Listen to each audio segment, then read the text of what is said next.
আপনাদের সাথে আছি আমি মাজহুর আলমতিন। আমরা কয়েকটি বিষয় নিয়ে কথা বলতে চাই। এই মুহূর্তে প্রচুর আলোচনা চলছে মনোনয়ন নিয়ে। বিএনপি এর মধ্যে মনোনয়ন ঘোষণা করেছে 200-র বেশি আসনে। এর পাশাপাশি এনসিপির কিছু কিছু মনোনয়নের খবর আমরা পাচ্ছিলাম, সেখান থেকে আলোচনা শুরু করতে চাই। এর পাশাপাশি আজকে সরকারের তরফ থেকে সময় বেঁধে দেওয়া হচ্ছে 1 সপ্তাহ ঐকমত্যে পৌঁছানোর জন্য রাজনৈতিক দলগুলোকে, নাহলে সরকার নিজের সিদ্ধান্ত নেবে। সে ব্যাপারে খানিকটা কথা বলতে চাই। 3 জন সম্মানিত অতিথি রয়েছেন আমাদের সাথে। আছেন রুমিন ফারহানা, ব্যারিস্টার ল, সাবেক সংসদ সদস্য, আইনজীবী, বাংলাদেশ সুপ্রিম কোর্ট। আছেন ডক্টর মোহাম্মদ আব্দুল মান্নান, তিনি কেন্দ্রীয় মজলিসের শুরার সদস্য, বাংলাদেশ জামায়াতে ইসলামী। এবং আছেন জনাব শাহেদ আলম, তিনি সাংবাদিক ও বিশ্লেষক। আপনাদের 3 জনকে স্বাগত আমাদের এই অনুষ্ঠানে। শুরুতেই জনাব শাহেদ আলম, আপনার কাছে আসতে চাই। সবশেষ আপনার সাথে স্ক্রিন শেয়ার করা হয়েছিল বোধহয় 2014 সালে। সেই নির্বাচনের সময় মনে পড়বে আপনার সেই দিনগুলোর কথা। একেবারে ভিন্ন প্রেক্ষাপটে এখন আজকে যখন এই মনোনয়নগুলো দেয়া হলো বিএনপির তরফ থেকে, আপনার কাছে কি মনে হয়েছে? আসলে নির্বাচন নিয়ে কি ধোঁয়াশা খানিকটা কাটছে, নাকি এখন অনিশ্চয়তা অনেকটাই থেকে গেছে? ধন্যবাদ মঞ্জুর। আমি খুবই খুশি আপনার সাথে বসতে পেরে, কারণ আপনার 24-এর আন্দোলনের যে রোল, এবং হঠাৎ করে এসে মনে হলো সামনে একজন ত্রাতা আসলো এবং কথা বলা শুরু করলো, এরপর আবার হঠাৎ করে আপনি আপনার কাজে ফিরে গেছেন, এমন না ওইটার সুবিধা নেওয়ার জন্য আপনি লালায়িত ছিলেন। সো আমি আসার পরে আপনার সাথে যে বসতে পারবো, এটা আমার সৌভাগ্য আজকে। তো আমি ওইটা বলেই শুরু করছি। এবং আমার 2 জন খুব প্রিয় মানুষ, রুমিন ফারহান আমার খুব প্রিয় মানুষ, আব্দুল মান্নান ভাই আমার খুব প্রিয় মানুষ। আজকে সবাই নির্বাচনমুখী, এ বিষয়ে কোনো সন্দেহ নাই। আজকে যখন আপনি দেখবেন যে সোশ্যাল মিডিয়া, গণমাধ্যম এবং সব জায়গায় নমিনেশন নিয়ে আলোচনা হচ্ছে, এবং খুবই ইন্টারেস্টিংলি বিএনপি নমিনেশন ঘোষণার সাথে সাথেই ধরেন এনসিপির নমিনেশনগুলো ঘোষিত হয়ে গিয়েছে, আর ওনারা তো বহুত আগে থেকে শুরু করেছেন। তো সব দিককে হিসেব বলে যে আমরা সত্যি সত্যি একটা নির্বাচনের রাস্তায় ঢুকে গিয়েছি। এবং আপনি রাস্তার রিক্সাওয়ালা, ড্রাইভার, উবার ড্রাইভার, সবজি বিক্রেতা, যার কাছেই শুনবেন যে সবাই অধীর আগ্রহে অপেক্ষা করছে নির্বাচন হবে, নির্বাচন নিয়ে। সুতরাং আমার মনে হয় যে নির্বাচন কেন্দ্রিক যেসব টেনশন এগুলো আছে, এগুলো থাকবে, কিন্তু আমরা নির্বাচনে ঢুকে গিয়েছি। সেক্ষেত্রে যে মনোনয়নগুলো দেওয়া হলো, অনেক বিএনপির হেভিওয়েট প্রার্থী বাদ পড়েছেন, ক্ষেত্র বিশেষে প্রতিবাদও হয়েছে। আপনার কাছে কেমন মনে হয়েছে এখন পর্যন্ত মনোনয়ন? দেখুন, ইটস এ মিক্সড ফিলিংস। এই কারণে মিক্সড ফিলিংস যে এত বড় একটা দল, 300 আসনে তাদেরকে ডিল করতে হচ্ছে, এবং একাধিক আসনে, একাধিক না, প্রায় 300 আসনেই প্রত্যেক আসনে মিনিমাম 3 থেকে 4 জন করে নমিনেশন, মানে প্রত্যেকেই যোগ্য। সেখান থেকে আমি যদি বলি যে হ্যাঁ, আমি যাকে নমিনেশনে চেয়েছি তার নমিনেশন হয়নি, আবার আমি এমন এমন নমিনেশন দেখেছি যেগুলা দেখে আমি খুবই খুশি হয়েছি। হ্যাঁ, আমি যদি স্পেসিফিক করে আমার কাছে জানতে চান, কারোর পক্ষপাতিত্ব করা ঠিক হবে না, যেহেতু আমি মনে করি যে 300 আসনেই এই দলের জয়ের জন্য শুভাকাঙ্ক্ষী হিসেবে আমি একজন কাজ করছি। মানে আমার যত কাজ, কথাবার্তা তো এটাই। সেই হিসেবে আমি চাই যে 300 আসনেই তারা ভালো করুক। সেজন্য আমি বলবো যে না, ভালো, কিন্তু আমরা যখন, আমার সামনে রুমিন ফারহানা আছেন, সেই one of the greatest fighter I have ever seen, কিন্তু জোটগত নির্বাচনের স্বার্থে অথবা নির্বাচনী আসন কেন্দ্রিক জটিলতার স্বার্থে আমি জানি না কেন তারটা উইথড্র করে রাখা হয়েছে। আমাকে যদি ব্যক্তিগতভাবে জিজ্ঞাসা করেন, আমি খুশি। জনাব তারেক রহমান বগুড়া 6 থেকে ইলেকশন করছেন, বেগম খালেদা জিয়া, আমি সারা জীবন, মানে গত 14 ইলেকশন যেটা বললেন যে ইলেকশন আসে, ইলেকশন না, তারপর থেকে সবসময় আমি স্বপ্ন দেখেছি যে একদিনের জন্য হইলেও তিনি আবার সংসদে যান, কিংবা প্রধানমন্ত্রীর আসন অলঙ্কৃত করুন। এগুলো আমার ব্যক্তিগত দুর্বলতা, এটা পাবলিকলি বলা ঠিক কিনা আমি জানি না। তো সেই জায়গাগুলো তো ভালো হয়েছে। কিশোরগঞ্জের ফজলুর রহমান সাহেব, যাকে একেবারেই কোণঠাসা করার রাজনীতি করা হয়েছে, তিনি নমিনেশন পেয়েছেন, এবং আওয়ামী লীগ এবং মুক্তিযুদ্ধের পক্ষের একটা বড় অংশের মানুষের সফট কর্নার তার প্রতি আছে।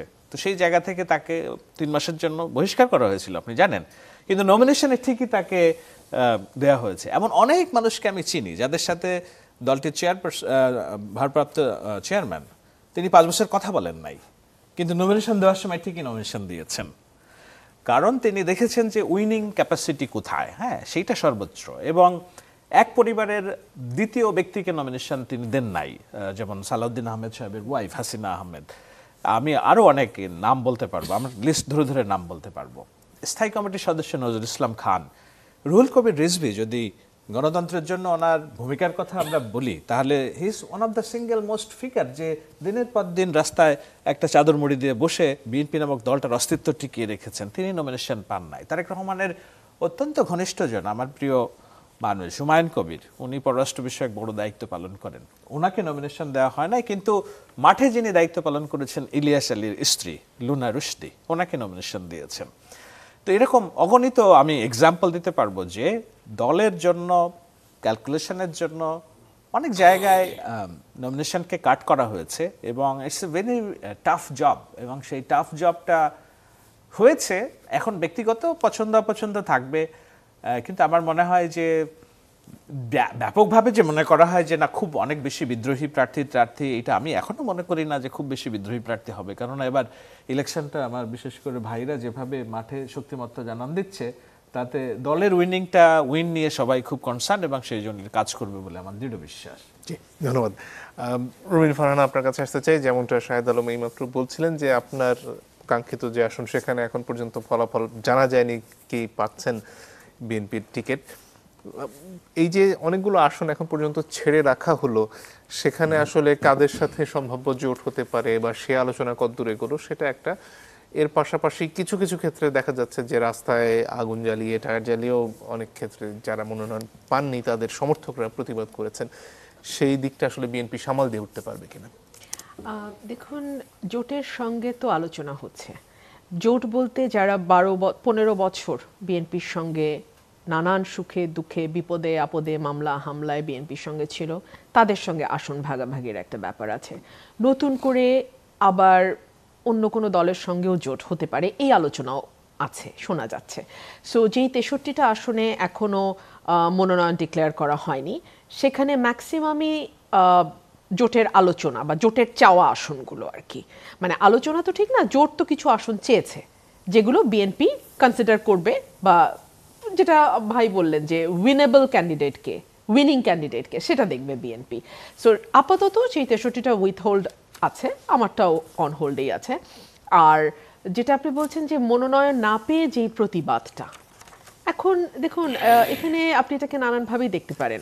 এক হচ্ছে যে এত বড় একটা দল প্রতিটি আসনে, মানে কি বলবো, 10 জন পর্যন্ত মনোনয়ন প্রত্যাশী আছে, এরকমও আছে। 3-4 জন তো অন অ্যান অ্যাভারেজ, কিন্তু 10-12 জন প্রত্যাশী এমনও আছে।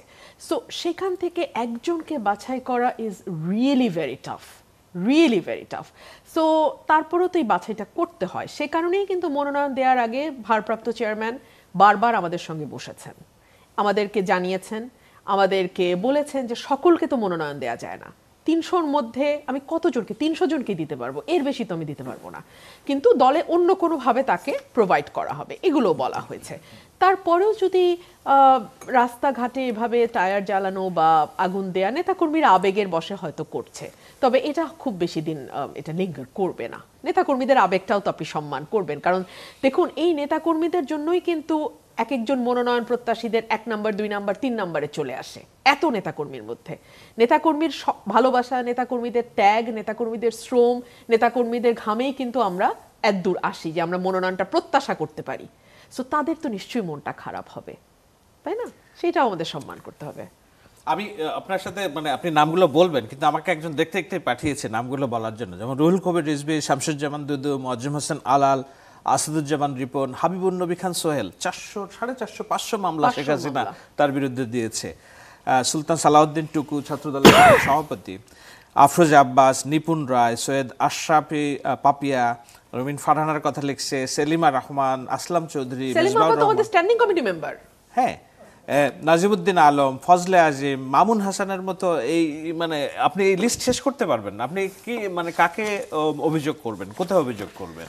একটা প্রশ্ন থাকে অনেক সময় যে নির্বাচন যখন ঘনিয়ে আসে অনেকে স্বতন্ত্র হিসেবে প্রার্থিতায় চলে আসেন, নির্বাচনে প্রতিদ্বন্দ্বিতা করেন, সেটা আসলে বিএনপি ঠেকাতে পারবে কি? এটা না আজকে মাত্র মনোনয়ন তো না, প্রাথমিক তালিকা বলছেন আমাদের সম্মানিত সম্ভাব্য তালিকা, প্রাথমিক তালিকা। তো প্রাথমিক তালিকা আবার সেক্রেটারি জেনারেল এটাও বলছেন যেটা মানে অ্যাডও হতে পারে, আবার এখান থেকে চেঞ্জও হতে পারে, আবার নতুন কেউ যুক্তও হতে পারে। আর 63টা আসন তো এখনো ডিক্লেয়ারই হয় নাই। সো এত দ্রুত আসলে কে স্বতন্ত্র দাঁড়াবেন বা কাদের দাঁড়ানোর সম্ভাবনা আছে এটা বলাও কিন্তু খুব ডিফিকাল্ট। আর এর মধ্যে আমি দেখলাম যে নারী প্রার্থী যদি 5% বিএনপি রাজি হয়, যেহেতু শাহেদ আলম ভাই কয়েকজন নারী প্রার্থীর নাম বললেন, 9 জন প্রার্থী এখন 5% পর্যন্ত। 5% যদি 10 জন, তাহলে এখনো 5 জন কিন্তু বাকি আছে। সো এটাও মাথায় রাখতে হবে। সুতরাং এত দ্রুত আমার মনে হয় স্বতন্ত্র নিয়ে বলার আর বাইরেও যেসব আসনে নির্বাচন কমিশনে দ্বন্দ্ব আছে, ওগুলোর ভার্ডিক্ট অপেক্ষা করছে, সেগুলো আমার আসলেও ভার্ডিক্ট অপেক্ষা করছে, আসনটা ভার্ডিক্ট অপেক্ষা করছে। আমি স্টিল বিশ্বাস করি যে শি ইজ কামিং। আমি জানি বাগেরহাট 2 এর একজন ওনার আসনে মানে একেবারে নিশ্চিত প্রার্থী, কিন্তু ওনারটা ওই দ্বন্দ্বের কারণে আটকে আছে। তো এরকম নানান আমার সীমানা নিয়ে এখনো দ্বন্দ্ব। ডক্টর মান্নান, আপনার কাছে আসতে চাই। এতদিন পর্যন্ত আসলে আপনাদের প্রতিদ্বন্দ্বী নিশ্চিত ছিল না, এই এখন পর্যন্ত যে পরিস্থিতি সেখানে আপনাদের অনেক আগে থেকে প্রার্থিতা নির্ধারিত, আপনারা মাঠে আছেন, এখন কি পরিবেশটা পাল্টাবে এবং আপনাদের আসলে কি মনে হচ্ছে এখন পর্যন্ত যে পরিস্থিতি, আপনারা আসলে কতটুকু শক্ত অবস্থানে আছেন? জি, আপনাকে ধন্যবাদ রুমিন আপা, শাহেদ ভাই, সবাইকে ধন্যবাদ জানাই। আসলে আজকে এই টকশোতে যখন আমাকে ইনভাইট করা হচ্ছিল তখন বললেন যে এটা আপনি সঞ্চালক, তো আমি তখন এটাকে লুফিয়ে নিলাম যে আপনার সাথে আমার একবার ফেস টু ফেস দেখা হওয়া উচিত। কারণ জুলাই গণ অভ্যুত্থানে আপনার যে ভূমিকা আমি দেখেছি, আমিও রাজপথে ছিলাম, তো কোনো একটা জায়গায় একটু দেখা হোক এটার অপেক্ষায় ছিলাম, এই জন্য ভালো লাগছে। শাহেদ ভাই কলম সৈনিক, যিনি দূর থেকে আমাদেরকে অনেক আশা জুগিয়েছেন। আমরা ঢাকার রাজপথেই ছিলাম সবসময় এই 15-16টা বছর। এখান থেকে যে দূর থেকে যারা যারা আমাদেরকে গাইডলাইন দিয়েছেন, আশার আলো দেখিয়েছেন, একটা সুন্দর সকাল হবে তার ভিতরে একজন। আর রুমিন আপার সাথে তো আমার অনেকবার দেখা হয়েছে, আমি প্রত্যাশা করি আপা তার স্থান ফিরে পাক। আর আমি মনে করি ক্লাসে একজন ছাত্র রোল নম্বর 1 এটা সুন্দর না। প্রতিযোগিতা, প্রতিদ্বন্দ্বিতাপূর্ণ কোনো কিছুর মাধ্যম দিয়ে যখন কোনো কিছু অ্যাচিভ করা যায়, সেটার ভিতরে যে টেস্ট এবং সেটার যে শিহরণ বা অনুভবের যে শক্তি, এটা সত্যিই মানে অনেক আনন্দের, এবং এটার ভিতরে একটা আলাদা পাওয়া আছে। মানে খালি মাঠে গোল দেওয়া এটা তো আমলিগ করেছে আর কি, 153টা ডামি। তো আমি মনে করি যে এই নির্বাচনের যে কালো মেঘ, যেটা বিএনপির পক্ষ থেকে অনেক সময় বলা হচ্ছিল যে জামাতকে দোষারোপ করা হচ্ছিল যে জামাত নির্বাচন চায় না, জামাত নির্বাচন মানে লিঙ্গারিং করতে চায়, কিন্তু আমরা দেখতেছিলাম যে বিএনপি মূলত তার প্রার্থিতা ঘোষণা না করেই নির্বাচন থেকে দেশকে আরও দূরে রাখতেছে। তো আমরা এই জন্য আজকে ধন্যবাদ জানাই যে বিএনপি আনুষ্ঠানিকভাবে তাদের প্রার্থীর তার একটা অংশের তালিকা, মেজরিটি অংশের তালিকা ঘোষণা করেছে। আমার আসন ঢাকা 6 সূত্রাপুরওয়ারি, গ্যান্ডারিয়া, কোতোয়ালি, বংশাল এর আংশিক এরিয়া। এখানে আমরা সবচেয়ে অবহেলিত একটি জনপদ, অথচ সবচেয়ে পুরাতন ঢাকা, এটা সদরঘাট, বুড়িগঙ্গার কোল জুড়ে আমাদের এই অবস্থান। দেখেন, এখানে আমাদের ইঞ্জিনিয়ার ইশরাক ভাইকে নমিনেশন দেওয়া হয়েছে। আমি আজকের এই অনুষ্ঠানে আনুষ্ঠানিকভাবে তাকে ওয়েলকাম করছি, তার শুভকামনা করছি। আমরা একসাথে সুন্দর করে যেন একটা মডেল নির্বাচনে যে ফাইট করতে হয়, একটা আইডল হই আমরা একসাথে, যে না আমরা নির্বাচনে পরস্পর প্রতিদ্বন্দ্বিতাপূর্ণ পার্টি থেকে আমরা কি করব, নির্বাচন করব, কিন্তু সারা দেশ দেখুক যে এখানেও একটা সুন্দর কিছু সৌহার্দ্যপূর্ণ এবং সুন্দর। আমি আজকে একটা পোস্ট দিয়েছি আমার আইডিতে, সেখানে আমি একটা মসজিদে ইঞ্জিনিয়ার ইশরাক গিয়েছিলেন, তা আমি সেখানে মসজিদে বক্তব্য শেষ করার পরে একজন বলল ইশরাক ভাই আসছে, তো আমি বললাম যে তাড়াতাড়ি ভাইকে আসতে দাও। আমি তাকে মসজিদের ভিতরে জড়িয়েছিলাম, বুকে জড়িয়েছিলাম। সেই ছবিটাই আমি আজকে পোস্ট দিয়েছি যে আসুন একসাথে মিলে প্রতিহিংসার রাজনীতির কবর রচনা করি। তা প্রতিহিংসা নয়, বাংলাদেশকে ফ্যাসিবাদ মুক্ত করতে পেরেছি আমরা সবাই মিলে, এটাই হচ্ছে আমাদের সবচেয়ে বড় পাওয়া। আর আগামী দিনের জন্য নতুন ফ্যাসিবাদ তৈরি না হয়, বাংলাদেশ যেন ওই ফ্যাসিবাদের জায়গায় ফিরে না যায়, চাঁদাবাজি, দখলবাজি, মাস্তানি, সন্ত্রাসী এবং মাদক, এগুলো আমাদের মানে রাজনীতিতে ভরে গেছে। তো যারা আগামী দিনে এই বাংলাদেশকে গড়তে আসবে, আমি মনে করি, আমাকে এখন টিভির একটা টক শোতে বলেছিলেন যে আগামী নির্বাচনে কোন মার্কাটা আপনারা চ্যালেঞ্জ মনে করছেন? আমি বললাম যে না, আমি কোনো মার্কাকে চ্যালেঞ্জ মনে করি না, কোনো দলকেও চ্যালেঞ্জ মনে করি না, আমি ব্যক্তিকে চ্যালেঞ্জ মনে করি। যে ব্যক্তির ক্লিন ইমেজ থাকবে, যার সুন্দর রাজনৈতিক চরিত্র থাকবে, তার সাথে প্রতিদ্বন্দ্বিতা হবে। এখানে কিন্তু রাজনৈতিক দলগুলো যদি সেই জাতীয় ব্যক্তিকে নমিনেশন দিতে ভুল করে, তাহলে কমপক্ষে জেনজি যারা আছে, প্রায় 4 কোটি ভোটার যারা মানে আগামী দিনে তরুণ যারা ভোট দিতে পারে নাই, তাদেরকে কিন্তু 9-6 বুঝায় ভোট নেওয়া যাবে না। তারা কিন্তু রাইট জায়গায় তার সিলটা মেরে দিবে। তারা যাকে মানে পছন্দ করবে, সেখানে বাপের কথায়ও ভোট দিবে না, পাড়ার কোনো মোড়লের কথায় ভোট দিবে না, কোনো পেশি শক্তির কাছে তারা আপনারা তো নতি স্বীকার করবে মাঠে না। আছেন অনেকদিন ধরে, ভোটার আসলে কি বলছেন আপনার এলাকায়? আমার এলাকায় ভোটাররা কয়েকটা মোটা দাগে কথা বলেছেন। 1 নাম্বার কথা হচ্ছে যে মাদকটা মারাত্মকভাবে বিস্তার করেছে, এবং আমি নারীদের নিয়ে যখন উন্নয়ন ভাবনা মিটিং করতেছি, নারীরা খুব রিপিটেডলি অনেক জায়গায় বলতেছেন যে আমার ছেলেটা মাদকাসক্ত, আমার স্বামী হচ্ছে জোয়ারি, আমার পুরো সংসার, আমার পরিবার ভেঙে গেছে, আপনি নির্বাচিত হলে কি করতে পারবেন? এটা তার প্রশ্ন। আমি এই প্রশ্ন শুনে আমার চোখের পানি চলে আসে যে আমরা একটা মানে পরিবারকে ভেঙে ফেলতেছি, অথচ এগুলো রাজনৈতিক ছত্রছায়ায় এগুলো কি হয়, পরিচালিত হয়, রাজনীতি নেতারাই এগুলোর। আমি বলেছি যে আমরা এখন তো রাজনৈতিক সরকার না, না, এখন যে সরকার আছে, এই সরকার মূলত একটা অন্তর্বর্তীকালীন সরকার, এটা তত্ত্বাবধায়কের চেয়েও খারাপ অবস্থায় আছে। কারণ হচ্ছে এখানে যে পুলিশগুলো আছে, আপনি জানেন যে বাস্তবতার কারণে পুলিশের মনোবল নাই, পুলিশ এই জাতীয় রিস্ক নিচ্ছে না, কারোর মানে অনেকেরই পকেটে চলে গেছে, যার কারণে কোনো এ পর্যন্ত বাংলাদেশের এই অন্তর্বর্তী সরকারের আপনি দেখবেন না যে একটা বড় বড় পাথরকাণ্ড, পাথর দিয়ে মানুষ মারা থেকে শুরু করে যত বড় বড় ঘটনা ঘটেছে, সেই রিকভারি তো নাই, সেরকম এক্সাম্পলারি কোনো আমরা কিছু দেখছি না।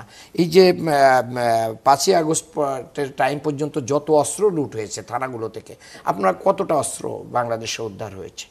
হয় নাই। কারা উদ্ধার করবে? এই উদ্ধারের তো কাজ ছিল তাদের। তার মানে আমি যেটা বলতে চেয়েছি যে রাজনৈতিক ছত্রছায়ায় যখন অন্যায় হয়, তারপরে হচ্ছে দেখেন আমার এলাকা যে সদরঘাট, এখানে আপনার ফলের মার্কেট আছে, বড় আড়ত, এখানে একটা ট্রাক আগে নাকি 2600 টাকা দিতে হতো, এখন 5000 টাকা দিতে হয় এক নাইটে তার ফলগুলো আনলোড করবে। কাকে দেয়, কে নিয়ে যায়? ওই ভাই ব্রাদাররাই নিয়ে যায় আর কি।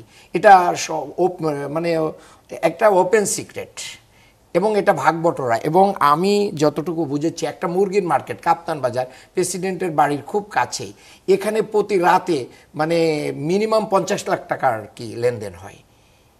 এটা কিভাবে হয়? এটা আমরাই করছি। আমি দেখছি যে দুর্নীতিকে যদি আমরা নো করে দিতে পারি, চাঁদাবাজিকে নো করে দেয়, তাহলে বাংলাদেশকে এগিয়ে নিয়ে যাওয়ার জন্য 5 থেকে 10 ইয়ার্স এনাফ। অনেক ধন্যবাদ। একটা বিরতি। আজকে সরকারের তরফ থেকে মন্ত্রিপরিষদ সিদ্ধান্ত নিয়ে জানালেন যে 1 সপ্তাহ সময় আছে রাজনৈতিক দলগুলো তাদের মধ্যে মতপার্থক্যগুলো দূর করার, তা না হলে সরকার 1 সপ্তাহ পরে সিদ্ধান্ত নেবেন। অনেকে এই যে দূরত্ব বা এই মতপার্থক্য, এটাকে একটা বড় শঙ্কার কারণ হিসেবে দেখেন, নির্বাচন নিয়ে অনিশ্চয়তা তৈরি হওয়ার সম্ভাবনা দেখেন। আপনার কাছে তেমনটা মনে হয় কিনা? না, আমি মনে করি না নির্বাচন নিয়ে কোনো শঙ্কা আছে। নির্বাচন নিয়ে যেটা সরকার বলেছে, আমার মনে হয় তারা রাজনৈতিক দলগুলোর কোর্টে বলটা দিয়েছে একটু দেখার জন্য যে কতটা তারা সৌহার্দ্যপূর্ণ সম্পর্ক আচরণ করে। কিন্তু আপনি যদি খেয়াল করবেন, দেখবেন সরকারের সাথে ঘনিষ্ঠ এবং সরকারের আস্থাভাজন পত্রিকার একটা আমার দেশ আজকে মনে হয় একটা প্রতিবেদন করেছে যে কেটে যাচ্ছে শঙ্কা। সেখানে যেই 2-3টি বিষয়ের কথা বলা হয়েছে, সেই 3টি বিষয় নিয়েও একটা সিদ্ধান্তে আসার, এটাকে কি বলে, সরকার মোটামুটি সিদ্ধান্ত নিয়ে রেখেছে বলেই ওই প্রতিবেদন অনুযায়ী আমরা জেনেছি। যেমন গণভোটের বিষয়টা, সেটা নির্বাচনের আগে না, নির্বাচনের দিন কিভাবে হবে। আমি কাল না পরশুদিন একটা টকশোতে বলছি, দেখেন এটা খুবই নন প্রাগমেটিক একটা চিন্তা নভেম্বরে গণভোট করা, কারণ গণভোটটা একটা খুব সেন্সিটিভ বিষয় এবং এটা প্রত্যেকটা রেজাল্টও বাংলাদেশের ভাগ্য নির্ধারণই একটা বড় বিষয়। সেখানে এই এত 20 কোটি মানুষের ভোট নেওয়া, 1 মাসের প্রিপারেশন, ইটস অ্যাবসার্ড। তো এগুলো আমার ভাইরা যারা এই দলের থেকে দাবি করছে, এগুলো মনে হয় যে ওই মানে নাক কেটে অপরের যাত্রা ভঙ্গ করার যে বিষয়, সেটার একটা কিছু থাকতে পারে। তো সেটা হালে পানি পাবে না, সে ইলেকশনের দিনই হবে, নির্বাচনের দিনই হবে। গণভোট আগে হলে সেটা নাক কেটে পরের যাত্রা কিভাবে ভঙ্গ করা হয়। মানে না, আমি বলছি ওই দাবিটাই, আমি বলছি না দাবিটা, তো সেই দাবি হচ্ছে না, এটা নির্বাচনের দিনই হবে। দ্বিতীয় কথা হচ্ছে যে আমার দেশের ওই প্রতিবেদন অনুযায়ী ঐকমত্য কমিশন যে পরামর্শ দিয়েছে যদি 270 কার্য দিবসের মধ্যে ইলেক্টেড গভর্নমেন্ট এগুলো পালন না করে তা অটোমেটিক্যালি এটা আইনে পরিণত হবে। এইটাও আপনার সাংবিধানিকভাবে কোনো রকম এটাকে কি বলে, যে কেউ একটা রিড করলে এটা মানে তুড়িতে উড়ে যাওয়ার কথা। সুতরাং সরকার ওইটাও রাখবে বলে মনে হচ্ছে না, এরকম একটা আভাস ওই রিপোর্ট অনুযায়ী দিয়েছে। আমি এই জন্য মনে করি যে সরকার যে বলটা ঠেলে দিল রাজনৈতিক দলগুলোর কাছে, এবং এটার সাথে আমি অ্যাপ্রিসিয়েট করি আব্দুল্লাহ তাহের সাহেব আজকে বলেছেন যে let's sit together and discuss. আপনি আগেই বলেছি এনসিপি আজকে নমিনেশন দিয়েছে, তাদের প্রতীক সংক্রান্ত যে জটিলতা ছিল, শাপলা হবে না, শাপলাকুলি তারা মেনে নিয়েছে, নির্বাচন কমিশন একটা সলিউশন বের করেছে। সো এনসিপি সবগুলো আসনে নমিনেশন তাদের দিয়ে দিছে, জামাত তো অনেক আগে থেকেই দিছে, বিএনপি আজকে দিল। তো আমি তো আর দেখি না যে না কোনো, এবং আব্দুল্লাহ তাহের জামাতের তরফ থেকে একটা জেস্চার দেওয়া হয়েছে বিএনপিকে যে না আসুন আমরা বসে ঠিক করি। মূল বিষয়টা এখন ওনাদের কিছু হয়তো দাবি দেওয়া আছে, কিছু আসন অন্তত আমি বলবো যে 60টার মতো আসনে কিভাবে ওনারা বেরিয়ে এসে একটা শক্তিশালী বিরোধী দল হতে পারে, এরকম একটা আলোচনা কিংবা যদি ভাবনা হয় রাজনৈতিক দলগুলোর মধ্যে। এবং এর সাথে আমাদের এটাও মাথায় রাখতে হবে এনসিপি তারা যে জুলাই অভ্যুত্থানের রোশনাই তাদের যারা উদীয়মান আছে রাজনীতিক তাদেরকেও কিভাবে সংসদে আনা যায়। শুধু উনি না, আরও অনেকের কথাই বলি, এবং আমি যতদূর জানি যে বিএনপি যারা পরিচালনা করেন, আমি বলছি না কারোর সাথে আমার যোগাযোগ আছে, কিন্তু উঠতে বসতে অনেকের সাথে আলোচনা হয়, তো তারাও অনেক উজ্জ্বল মুখকে সংসদে দেখতে চান, না হলে সানজিদা তুলিকে মায়ের ডাকের নমিনেশন দিতেন না, তাই না? তো এরকম জামাতের তরফ থেকে হয়তো চাওয়া আছে এরকম যে যত সংখ্যক বিরোধী দলের সদস্যদেরকে সংসদে আনা যায়, বিএনপি যদি এই মর্মে একটু নমনীয় হয় তাহলে আমার মনে হয় যে এক সপ্তাহ যে সময় সরকার দিয়েছে এটার মধ্যেই একটা সলিউশন এসে যাবে। এবং জামাতের যে দাবিগুলো ছিল, ধরেন পিআর না হলে নির্বাচন হবে না, তো পিআর একটা তো উচ্চকক্ষে পিআরের একটা বিষয় আসতেছে, গণভোট নভেম্বরেই হইতে হবে, সেখান থেকেও জামাত ছাড় দিবে। আবার এটাকে কিন্তু যে ইঙ্গিতটা আপনি করছেন সেই প্রসঙ্গের মধ্যে আজকে নাসিরউদ্দিন পাটোয়ারি ওখানে একটা কথা বলছিলেন যে নিজেদের মধ্যে আসলে যদি এক ধরনের সমঝোতা হয়ে যায় তাহলে কি আসলে ভোটের কোনো অর্থ থাকে কিনা? আপনি যদি নৈতিক বিচারে দেখেন তাহলে তো আরো অনেক বিষয় আছে, আমরা কি সব নৈতিক বিচারের রাজনীতি করছি কিনা। আমাদের দরকার যে এই মুহূর্তে যদি আপনি free and fair and level playing ইলেকশনের কথা বলেন তাহলে দেখবেন যে আরো অনেক রাজনৈতিক দলের আলোচনা আমাদের টেবিলে আসছে না। যেমন জাতীয় পার্টি স্টিল কি করবে আমরা জানি না, তাই না? আওয়ামী লীগের অনেকেই যারা রক্তের দাগ হাতে নেই কিন্তু জনসমর্থন আছে, তারা স্বতন্ত্র ইলেকশন করতে পারবেন কিনা, কিংবা পারলে তারা ফিল্ড পাবেন কিনা, এগুলো নৈতিকতার প্রশ্ন। তো সেই জন্য নাসিরউদ্দিন পাটোয়ারি উনি নিজে অনেক অনৈতিক কথা এবং উল্টাপাল্টা কথা বলেন। ওনার খুব কথাকে আমি ধাতব্যে নেওয়ার পক্ষপাতী নই আর কি। একটা হলো যে এই বিষয়টা তো মানতে হবে যে আওয়ামী লীগকে উৎখাত করা হয়েছে রাষ্ট্র ক্ষমতা থেকে, আমরা সবাই মিলে করেছি।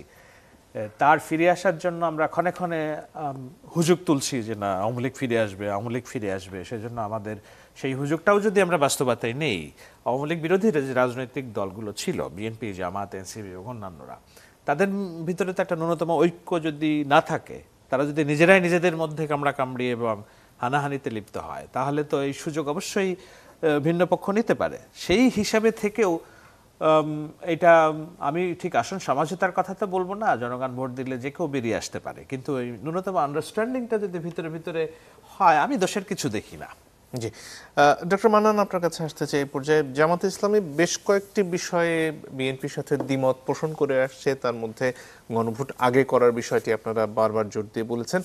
এই যে এক সপ্তাহ সময় দেওয়া হলো, এর মধ্যে আসলে কি প্রক্রিয়া আলোচনা হবে, কে উদ্যোগ নেবে আলোচনা করার? আপনাদের তরফ থেকে রেফারির কথা বলা হয়েছে, সরকারের তরফ থেকে যাতে কেউ থাকেন সেই দাবি করা হয়েছে। আসলে সামনে কি অপেক্ষা করছে এক সপ্তাহে?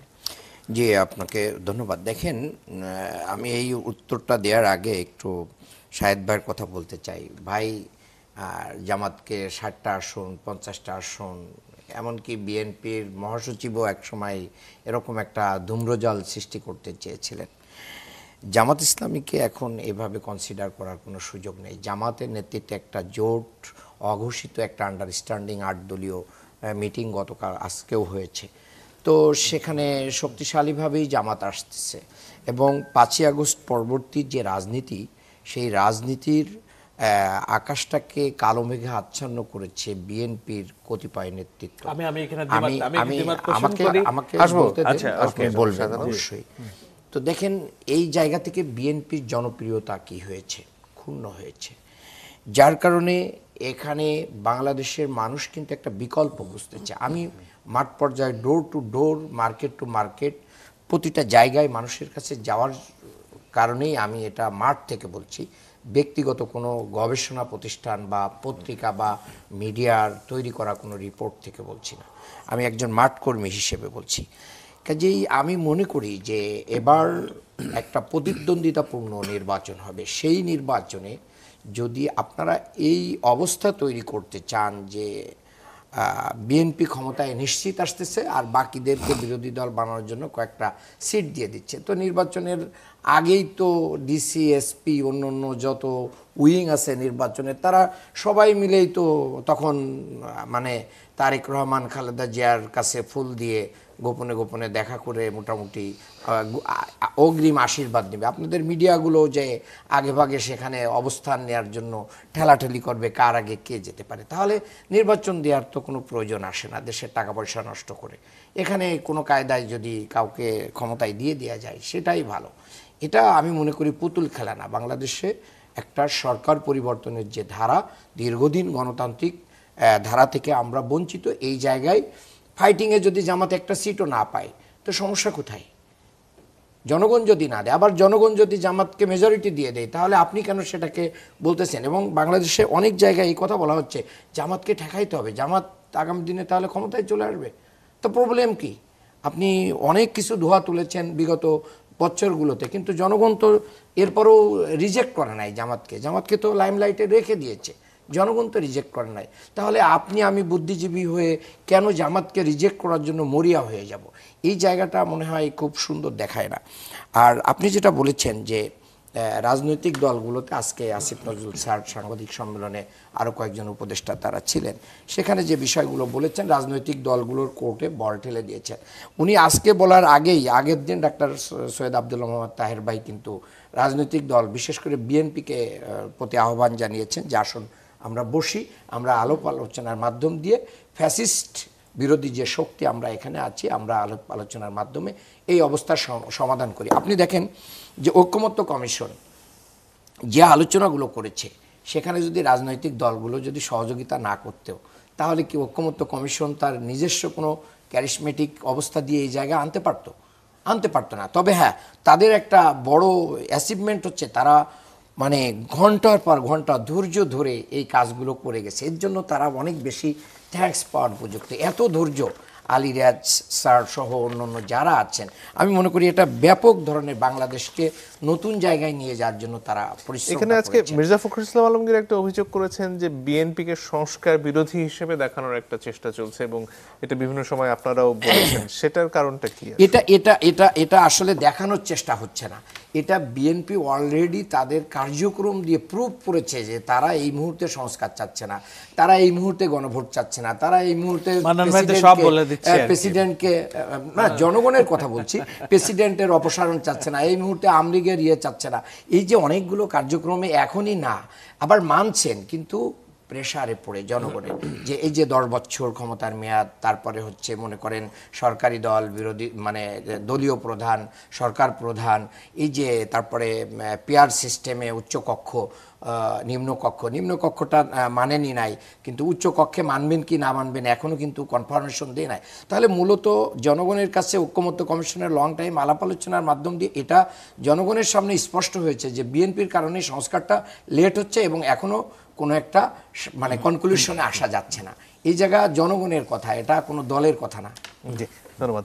রুমিন ফারহানা, বিএনপি সংস্কার চাইছে না এবং বিএনপি নির্বাচনের জন্য যে আসলে প্রস্তুতি, সেখানে এখন পর্যন্ত যে মত পার্থক্য থেকে গেছে তার জন্য দায়ী, যেটা একটু আগে জনাব মান্নান বলছিলেন, সেটার ব্যাপারে আপনার মন্তব্য শুনতে চাই। আপনি 19 দফা বলেন, ভিশন 2030 বলেন, 31 পয়েন্টস বা 31 দফা বলেন, এই সব কিছু বিএনপি দিয়েছে। এখন নোট অফ ডিসেন্টকে যদি আপনি প্রতারণামূলকভাবে মানুষকে ভুল বোঝাতে চেয়ে আপনি যদি এটাকে বলেন যে বিএনপি সংস্কার চাইছে না, আপনি এটা বলতে পারেন, কিন্তু মানুষ কিন্তু বোঝে। এক, দুই হলো নোট অফ ডিসেন্ট কিন্তু জামাতের তরফ থেকে এসছে, সব দল থেকে এসছে, এক এক দল এক এক দিকে নোট অফ ডিসেন্ট দিচ্ছে। আমি শুধু একটা উদাহরণ দিই, আমাদের দ্বিতীয় যেই ধারাটি পরিবর্তনের কথা বলা হয়েছে বাংলাদেশি জাতীয়তাবাদ সংক্রান্ত, সেখানে 3টা দল নোট অফ ডিসেন্ট এসছে 3 রকম ভাবে, এনসিপি দিয়েছে, জামাত দিয়েছে, বিএনপি দিয়েছে। সো নোট অফ ডিসেন্ট মানে সংস্কার না চাওয়া বিষয়টি তেমন নয়, অথবা গণভোট এবং নির্বাচন একসাথে হোক সেটা চাওয়া মানে সংস্কার না চাওয়া তাও কিন্তু নয়, কিংবা 270 দিনের মধ্যে কার্যদিবসের মধ্যে সংস্কার বাস্তবায়ন না হলে অটো বাস্তবায়িত হয়ে গেছে বলে ধরে নেয়া, এটাও সংস্কারকে না বলা নয়। আমি বরং আপনাকে একটা ছোট খবরের দিকে দৃষ্টি আকর্ষণ করি। ধরুন এই যে 84টা দফা নিয়ে মাথা ঘামাতে ঘামাতে আমরা ভুলেই যাচ্ছি যে বাংলাদেশে বিনিয়োগ এখন কোভিডকালীন সময়ের চেয়েও নিচে নেমে গেছে। আমরা ভুলেই গেছি যে 300-র উপরে গণপিটুনিতে মানুষ হত্যা করা হয়েছে গত 1 বছরে। আমরা ভুলেই গেছি যে 360টার উপরে মব হয়েছে 365 দিনের মধ্যে। আমরা এগুলো নিয়ে আর আলোচনা করছি না। আমরা এখন মানে উচ্চকক্ষ নিম্নকক্ষ, প্রধানমন্ত্রী মেয়াদ, তারপর প্রধানমন্ত্রীর সঙ্গে রাষ্ট্রপতির ক্ষমতার ভারসাম্য, এগুলো নিয়ে খুব ব্যস্ত। আপনাকে একটা ছোট্ট উদাহরণ দিই। জনপ্রশাসন সংস্কার কমিশনের 208টা সুপারিশের মধ্যে আশু বাস্তবায়নযোগ্য হিসেবে চিহ্নিত করা হয়েছিল 18টিকে। এটা দৈনিক সমকালের একটা রিপোর্ট। তার মধ্যে থেকে অপেক্ষাকৃত সহজে বাস্তবায়নযোগ্য মাত্র 8টা প্রস্তাব চিহ্নিত করা হয়েছে, তার একটাও বাস্তবায়ন হয়নি, 3টা আংশিকভাবে হয়েছে। সেই 3টা কি কি? মহাসড়কে ফিলিং স্টেশনে স্বাস্থ্যসম্মত শৌচাগার, নাগরিকের পাসপোর্ট পাওয়ার মৌলিক অধিকার এবং সরকারি দপ্তরে নির্দিষ্ট বিরতিতে গণশুনানি নিশ্চিত করা। এই 3টা আংশিকভাবে হয়েছে। কোথায় 208 আর কোথায় আশু বাস্তবায়নযোগ্য 18, তার মধ্যে মাত্র 3টা। সো আপনি আসলে সংস্কার বলতে কি বোঝেন? পণ্ডিতরা একরকম বোঝে সংস্কার, যারা দলের স্বার্থে সংস্কারকে ব্যবহার করতে চায় যে যত দেরিতে হয় সংস্কার বা বিচারের জজবা তুলে নির্বাচনটাকে যত পিছানো যায় তাতে আমার হয়তো 2টা সিট বেশি হইলো বা কম হইলো, দলীয় স্বার্থে যারা এটাকে দেখে তারা সংস্কার একভাবে বুঝে। আমি তো গ্রামের একেবারে কৃষক, খেটে খাওয়া মানুষ, ছোট দোকানদার, টেম্পু চালক বা আপনার অটোরিকশা চালক, তাদের সঙ্গে যখন কথা বলি, আমি বলি আপনারা পরের সরকারের কাছে কি চান? তারা বলে আমরা সস্তায় চাল চাই, আমরা প্রতিটা জিনিস যেগুলো এখন এত দাম দিয়ে কিনতে হয় আমরা কিনতে পারি না, নিত্য পণ্য, সেটা আমরা কম দামে পেতে চাই। আমরা চাই উপজেলা স্বাস্থ্য কমপ্লেক্সে একটা ডাক্তার সব সময় থাকবেন, আমরা চাই ওষুধগুলা যাতে পাওয়া যায়, আমরা চাই আমার বাচ্চাটার পড়াশোনার খরচটা যেন কম হয়, উল্টো যেন আমি মানে যদি মানে কিছু ভর্তুকি বা যেটাকে বিএনপি যেটা শুরু করেছিল, আইনের শাসনের মূল কথা যেখানে আসলে ক্ষমতার ভারসাম্য থাকার কথা, প্রধানমন্ত্রীর কাছে ক্ষমতার কেন্দ্রীয় ভবন থেকে বেরিয়ে আসার কথা, সেগুলোর ক্ষেত্রে কি আসলে বাধা থেকে যাচ্ছে না অনেক ক্ষেত্রেই? একদম না মঞ্জুর। আপনি বলেন তো এই যে মূল কি পয়েন্টগুলো আপনি বললেন, ক্ষমতার ভারসাম্য, প্রধানমন্ত্রী রাষ্ট্রপতি ক্ষমতার ভারসাম্য, মন্ত্রী পরিষদের ক্ষমতার ভারসাম্য, বিএনপি কি সবগুলো জায়গায় সংস্কারের কথা বলে নাই? তার 31 দফাতেই তো সে বলেছে। আমি একটা উদাহরণ দিই, পৃথিবীর কোথাও আছে যে এক ব্যক্তি 10 বছরের বেশি কোনো গণতান্ত্রিক দেশে প্রধানমন্ত্রী হতে পারবে না? এটা বাংলাদেশে করা হচ্ছে এবং বিএনপি এটা মেনে নিয়েছে। বিএনপির এত বড় একটা কম্প্রোমাইজ বলেন, সমঝোতা বলেন, মিউচুয়ালে আসা বলেন, এটাকে আপনি ছোট করে দেখবেন কেন? এটা তো বিএনপির ভীষণ ইতিবাচক একটা দিক। আবার আপনি চিন্তা করেন, আমরা যখন বলছি আমরা ডেপুটি স্পিকার করব বিরোধী দল থেকে, আমরা যখন বলছি সংসদীয় 5টা ইম্পর্টেন্ট কমিটির প্রধান আমরা বিরোধী দল থেকে করব, আপনি কি এগুলোকে বিএনপি ক্রেডিট দেবেন না? 70 অনুচ্ছেদ সংস্কারের ব্যাপারে জামাত নোট অফ ডিসেন্ট দিয়েছে, বিএনপি নোট অফ ডিসেন্ট দিয়েছে, এনসিপি নোট অফ ডিসেন্ট দিয়েছে, বাট বিএনপি তো বলেছে যে তারা 70 অনুচ্ছেদ উঠিয়ে দেবে 4টা জায়গা ছাড়া। তো এগুলোকে আপনি সমঝোতার মনোভাব বলবেন না? এগুলোকে আপনি সংস্কারের প্রতি হ্যাঁ বলবেন না? এখন যে ক্যাম্পেইনটা হচ্ছে সেটা হচ্ছে প্রত্যেকটা দল চাইছে তার ভোটটা কতটা বাড়িয়ে অন্যের ভোট কতটা কমানো যায়। এই কারণে প্রতারণার আশ্রয় নেওয়া বলেন, মিথ্যার আশ্রয় নেওয়া বলেন, সেটা নেওয়া হচ্ছে। এটা দুঃখজনক। জি, আমি ধন্যবাদ। আমি কি শাহেদ যোগ আলম, জি। করব একটু, মানে উনি কথা বললে এত মধুর করে কথা বলেন, আমি শুনতেই থাকি। আমি একটু যোগ করি কেবল। নিশ্চয়ই। সেটা হলো এই যে বিএনপি সংস্কার বিরোধী দল, এই যে প্রচারণা, সেটা খুব সংঘবদ্ধভাবেই করা হয়েছে। এই কারণে করা হয়েছে, ধরুন মান্নান ভাইদের তো রাষ্ট্র পরিচালনার কোনো অভিজ্ঞতা নেই, যতটুকু হয়েছে বিএনপির সাথে থেকেই হয়েছে। আমি অনেক কথা বলতে পারি বাইরে থেকে, যদি আমি যতক্ষণ না পর্যন্ত আমি সেই সংসারটা চালাই, আমার পিতার প্রতি আমার অনেক আক্ষেপ ছিল যে উনি সবকিছু ঠিকমতো মানে করছেন না, উনি কেন আমাকে ঈদের দিনে নতুন জামা দিচ্ছেন না, এটা। কিন্তু যিনি পিতা, আমি তো এখন পিতা হওয়ার পরে বুঝি যে ঈদের দিনে আমারও নতুন জামা, কিন্তু আমারটা আমি কিনি না, আমার সবসময় যে দিতে পারি এমন না। আমি বলছি, আমাকে রিপ্রেজেন্ট করে বলছি, বাংলাদেশের যে 18 কোটি জনগোষ্ঠী, তাদের যারা সংসারটা চালায় তারা জানে এটার ঝুঁকি কোথায়, এটা ঝামেলা কোথায়। এখন একটা উদাহরণ দেই, সংস্কার না, কারণ হলো যে ধরেন পিএসসি কিংবা ওই ডেপুটি স্পিকার পদ বিরোধী দল থেকে কেন দেয়া হচ্ছে না, এইসব জায়গায়, ছোটখাটো জায়গাগুলোতে সামনে এনে ওনারা বলছেন যে বিএনপি সংস্কার চায় না। এখন বাংলাদেশের মতো একটা জায়গায়, আমি যে কথাটা বারবার বলছি, 18 কোটি মানুষের দেশে মানুষ যখন কাউকে ভোট দিয়ে প্রধানমন্ত্রী নির্বাচিত করে, মনে হয় একটা সুপারম্যান নির্বাচিত করছে যে আমার সব সমস্যা সমাধান করে দিবে।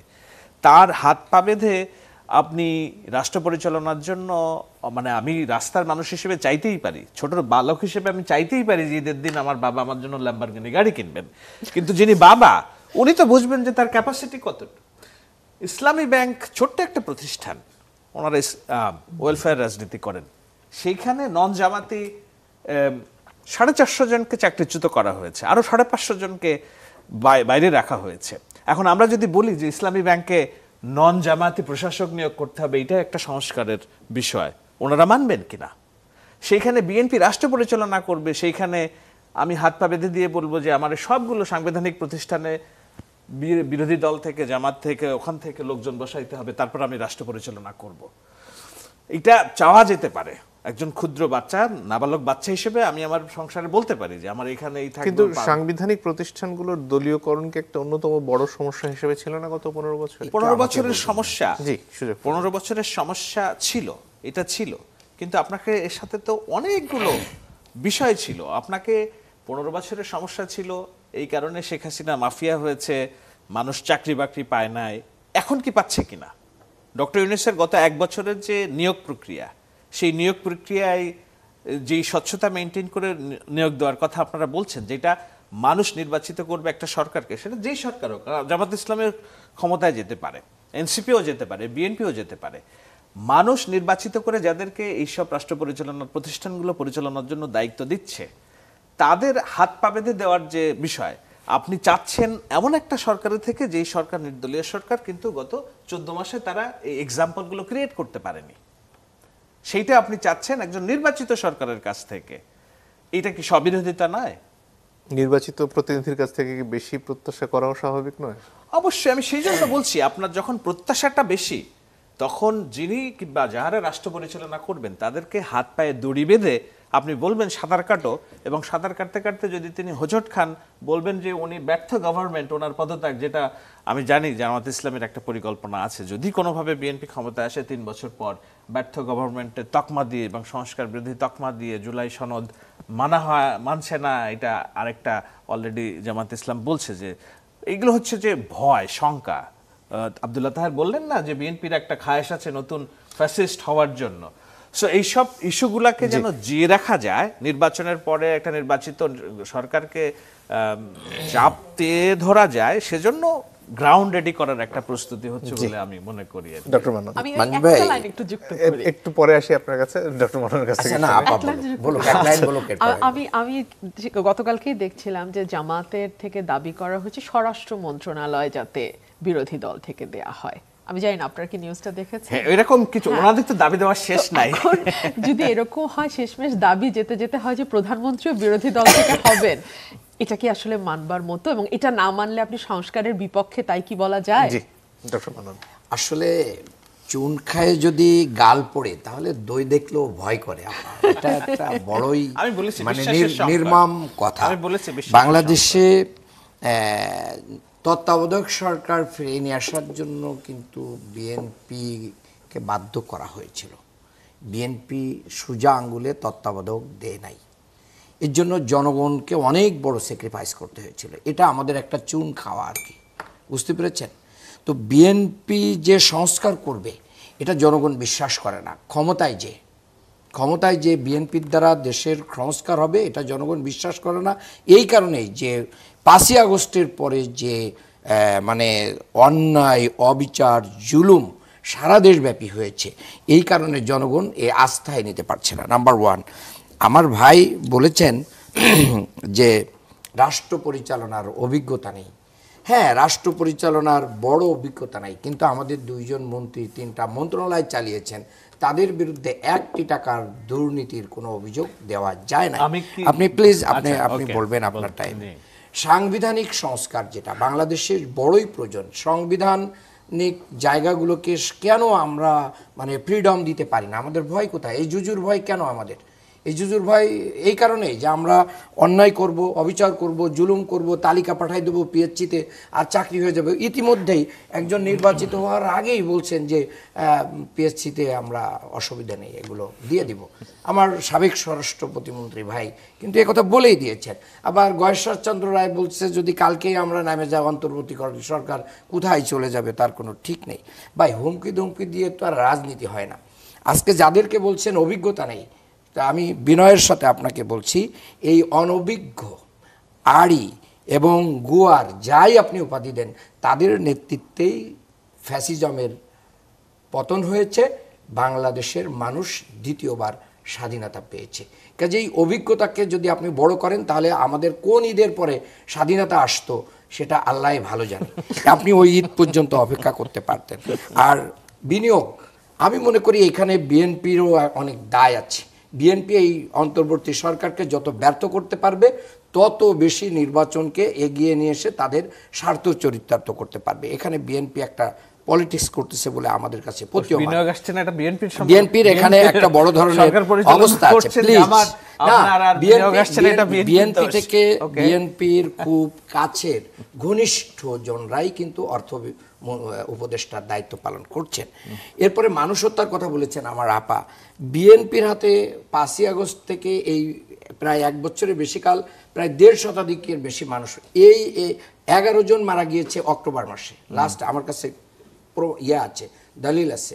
11 জন অক্টোবর মাসে বিএনপির নিজস্ব আন্তঃকন্দলে মারা গিয়েছে। এবং আজকে যে নমিনেশন হয়েছে, আমি জানি না যে এই যে ঘোষণা হয়েছে এটার পরে কালকে পর্যন্ত বা আগামী 2-3 দিনে আল্লাহ না করুক, আমরা দোয়া করি যাতে কারোর প্রাণ না যায়। উনি অনেকগুলো বিষয়ে কথা বলছেন, শেষ কথা এখানে হচ্ছে কি ওনারা 2 জনে এক লাইনে বলতেছে আমাকে ডাবল টাইম দিতে হবে, নালে আমাকে অনেক বেশি দিয়েছি। আমি এই জায়গা থেকে বলতে চাই যে শেষ কথা বলে দিচ্ছি, দেখেন হানাহানি নয়, আমরা সবাই কাঁধে কাঁধ মিলিয়ে আমরা ফ্যাসিস্ট তাড়িয়েছি। আসুন ছোটখাটো মতপার্থক্য ভুলে যে আমরা বাংলাদেশকে একটা আলাদা জায়গায় নিয়ে যাই আর কাদা ছোড়াছুড়ির রাজনীতি করি। আমার ভাই বলছেন যে বিএনপি সংস্কার করবে, এটা মানুষ বিশ্বাস করে না। এটা যদি মানুষ বিশ্বাস না করে তাহলে তো মানুষ বিএনপিকে ভোট দেবে না। আর মানুষ যদি বিএনপিকে ভোট না দেয়, জামাতকে বিশ্বাস করে, মানুষ জামাতকে ভোট দেবে। তাহলে তো আর কোনো প্রবলেমই নাই, প্রবলেম ইজ ওভার। জামাত ক্ষমতায় যাবে, মানুষ যদি জামাতকে ভোট দেয়, তারপরে যে যে সংস্কার তারা যেখানে যেখানে করতে চায় ওনারা করবেন। ভোট নিয়ে নেওয়ার ভিতরে পার্থক্য আছে না, তাহলে তো সেই চাপ আপনারা সরকারের উপর জারি রাখবেন। আচ্ছা, অনভিজ্ঞদের নেতৃত্বে দেশ স্বাধীন হয়েছে, এটাকে না আমরা একটা গণ আন্দোলন বলছি, যে আন্দোলনে কোনো নেতৃত্ব ছিল না। আমি কি পথে নামি নাই? আমার এই মান্নান ভাইকে এটা অস্বীকার করবেন যে 2 থেকে 5, আপনি তো আমার সাথে, আপনিও ছিলেন, আমরা কি পথে ছিলাম না শাহেদ আলম ভাই? 14 ইলেকশনে এই চ্যানেল 24 এ মাজুদ আল মতিনের সাথে আমি লাইভে দেখিয়েছি কিভাবে অফকোর্স কিনা। তো এগুলোকে আপনারা ফাইনালি যেটা হয়েছে ওটা শেষ করেন। এটা তো একটা দীর্ঘ প্রেক্ষাপট আছে, এটা তো একদিনের আন্দোলন না। আইএমএফ তার লোন বন্ধ করে দিয়েছে, নির্বাচিত সরকার না আসা পর্যন্ত তারা লোনের কিস্তি ছাড় করবে না। আইএমএফও কি বিএনপির বুদ্ধিতে চলে? এই প্রশ্ন তো আমি রাখতেই পারি আমার ভাইয়ের কাছে। বিএনপির হাতে 1.5 শতাধিক মারা গেছে। আমি জানি না ভাই এই তথ্য কোথায় পেয়েছেন, তবে আমি যেহেতু আমি ধরে নিচ্ছি সঠিক তথ্য বলছেন। অন্তর্কোন্দলের কথা বলছি। হ্যাঁ, অন্তর্কোন্দলে আমি এই তথ্য সঠিক ধরে প্রশ্ন রাখছি, বাংলাদেশে তো একটি সরকার আছে বর্তমানে, সেই সরকারটি কি করছে? আমাদের ভারপ্রাপ্ত চেয়ারম্যান জনাব Tarique Rahman loud and clearly, একবার না 1,00,000 বার যখনই বক্তব্য দিয়েছেন বলেছেন, আমি কোনো দলীয় পরিচয়ে শুনতে চাই না, মানব না। যারা ফৌজদারি অপরাধ করেছে তাদেরকে ধরতে হবে, ধরা হোক। দল তার ব্যবস্থা নিয়েছে। সরকার কি করেছে? সরকার যদি ব্যবস্থা নিত তাহলে আমি বিএনপির কথা বলছি না, দেশের সার্বিক আইন শৃঙ্খলা পরিস্থিতির আজকে যে অবস্থায় এসে দাঁড়িয়েছে, এই জায়গায় এসে দাঁড়ানোর কথা না। শাহেদ আলম 30 আমি সেকেন্ড। 30 সেকেন্ড আমি শেষ করি, আমি এর যোগ করি। সেটা হলো উনি অনেক বিষয়ে বলছেন। একটা কথা উনি বলছেন যে যারা সন্ত্রাসী, চাঁদাবাজি নানান জায়গায়, প্রশাসন নাকি সব বিএনপি লোকজনের দখলে। আমি ওই যে আপনারা আগাম বিজয় ঘোষণা করে দিচ্ছেন তো আগে, এই জন্য যে আশ্রয় বাংলাদেশের 64 জেলার মধ্যে ডিসি অন্তত 38 থেকে 42 জন জামাত সমর্থিত ডিসি। জামাতের DC বাংলাদেশের বিশ্ববিদ্যালয়গুলোর সবগুলো অলমোস্ট ভিসি প্রশাসন জামাত সমর্থিত। এই সরকার যে চালায় মিনি সরকার, শাহেদ ভাই আল্লাহ আপনার হায়াত দারাজ করুক, এটা যেন সত্যি হয় ভবিষ্যতে। এইটা বলা হয় যে এই সরকার চলছে মিনি জামাতের সরকার চলছে। হ্যাঁ, যে এখানে আপনি দেখেন এই সময় আসলে ডক্টর ফুরিয়ে গেছে। ইউনূসও কি জামাতের আমি product? সেটা বলছি না, ডক্টর ইউনূসের হাত পা বাঁধা। এই সরকারের যত সিদ্ধান্ত গ্রহণ প্রক্রিয়ায় সবগুলো কি জায়গাগুলোতে যারা জামায়াতের সাথে সংশ্লিষ্ট তারা সময় বসে আসলে আছেন। একেবারে